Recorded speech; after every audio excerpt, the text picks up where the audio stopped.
Hi, I'm Sister Pat Garrahan, and I'm going to tell you about two of my favorite Christmas memories. I don't know if you can see a close-up of this picture.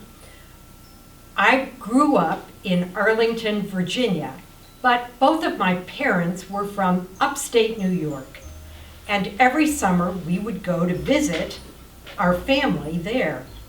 And when I was very young, a new attraction opened in upstate New York called the North Pole.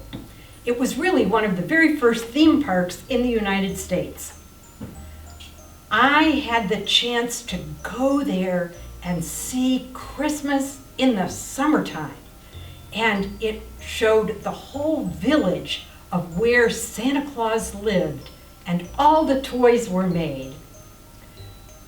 This picture shows me with a very adoring look at Santa Claus because it was such a magical and special place. And it always meant so much to me to have these early magical memories of Santa Claus and all the goodness that came to people from the North Pole. Another favorite story was as we were growing up in our family on Christmas Eve, when you took your bath that night, suddenly there were a new pair of pajamas delivered. And that was the very first Christmas present. So you took your bath and you dressed in your new pajamas, and then all of us, there were four, my two sisters and my brother, gathered around the Christmas crib. We had a crib creche that my father had made, which was covered with bark and had Excelsior for the straw in the bottom. And we would have my mother would read the Christmas story to us, and my father would take pictures so that we had a whole album of us around the Christmas crib, hearing the Christmas story for Christmas Eve for many, many years. Merry Christmas. My name is Sister Nicole Marie Varnerin. My favorite family tradition around Christmas always happens Christmas Eve. My family is Italian. My great-grandmother, Pignatelli, would introduce this to the family. She would make ravioli with everyone. Every person has a job. And growing up, my mom brought that same tradition to our family. You start out as a forker, where you crimp the edges of the ravioli. But then you can graduate to maybe putting the filling in the ravioli, but the most coveted position is rolling out the dough, because that requires some finesse. So Christmas Eve, we would make these ravioli, and we'd probably make about 200 of them. So we're not talking a small operation. Start at 8 in the morning, end at about 3, and all the ravioli, once they're done, are laid out on a bed sheet in a room that we've closed off to the heat and opened up the windows so that they dry overnight. Once they're dry the next day, we cook them for Christmas meal, and we have no preparation because we did it all the day before. One thing I remember when I was growing up for Christmas was that my brother was 11 years younger, and every Christmas Eve, my twin and I would take him out walking around our neighborhood, and we were trying to look for Santa to see if he would come to our house. And it was about a half an hour, and then we got home, and then all of a sudden we got in there and Santa came.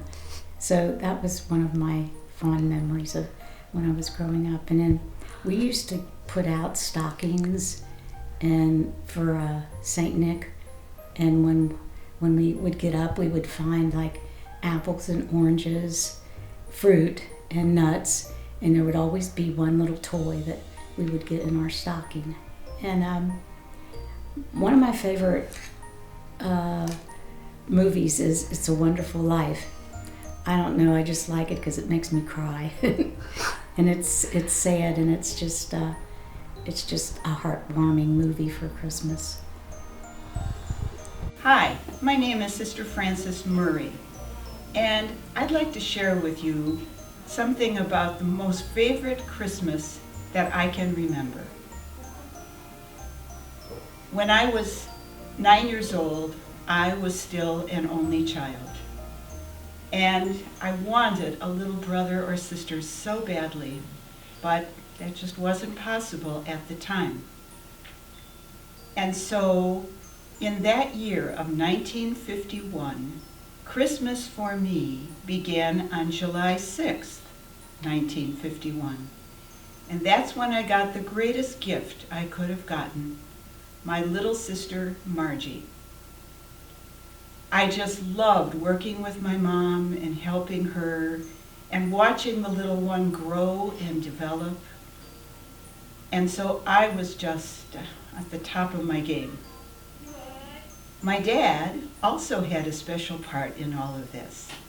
My dad played the piano beautifully, and he played every evening, and he played popular, classical, religious, and that's just what we did in our house.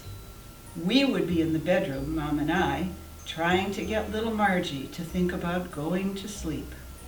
Some nights that was fine, and some nights it wasn't.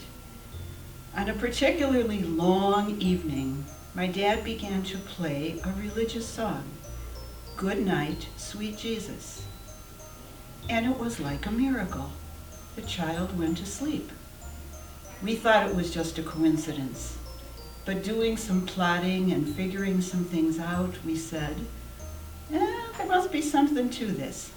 So Dad would play at a different point of our working with her at night, and she'd get sleepy and go to sleep.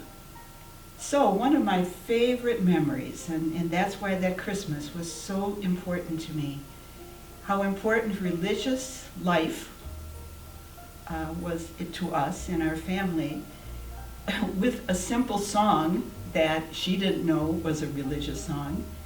And it just has made me always remember, no matter whether it's Christmas or another time of the year, how blessed we are as a family and continue to be so.